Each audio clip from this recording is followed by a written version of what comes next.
What's interesting being an author and illustrator of children's picture books is surprisingly on the character books that I've been working on, the character building books like 1 and 0, those crossed over. So my target market was ages 3 to 7, but it crossed over because my books deal with the issue of bullying, acceptance and tolerance, prejudice, self-esteem and finding value, all those sort of core things that older kids loved it too.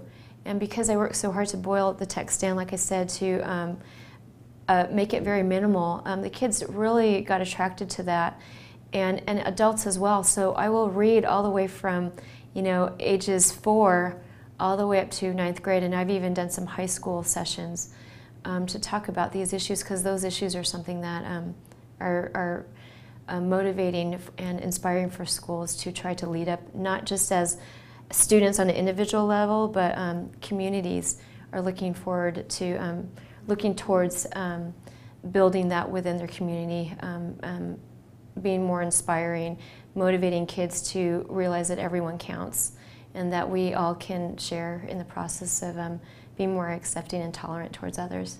Sometimes I'll talk about my background in film for the older kids, so I lead them into the process of being a writer, how I went about, choosing the text and being very careful about my illustrations. And then, but very quickly afterwards, I'll talk about the meaning behind the words, everyone counts. Because my book, 1 is a number color book. So there are blobs of color, for example, where the blue blob is a quiet color and the red blob is fiery and bold and he's a hothead, but he loves to pick on blue.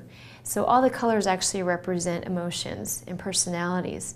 And the interesting part about being an illustrator is originally I'm a representational illustrator where cats look like cats and mice look like mice. But I realized that if I'm going to keep it authentic to the text, it would make more sense for me to take out all those facial expressions and just make them blobs of color. So that was a risk for me, but I think it made it more interesting so kids could actually project and see themselves in that role. Thank you for listening. Please review our other available content for help writing, publishing, and marketing your book. If you have any questions about the Author Learning Center, please contact us by email at authorsupport@authorlearningcenter.com.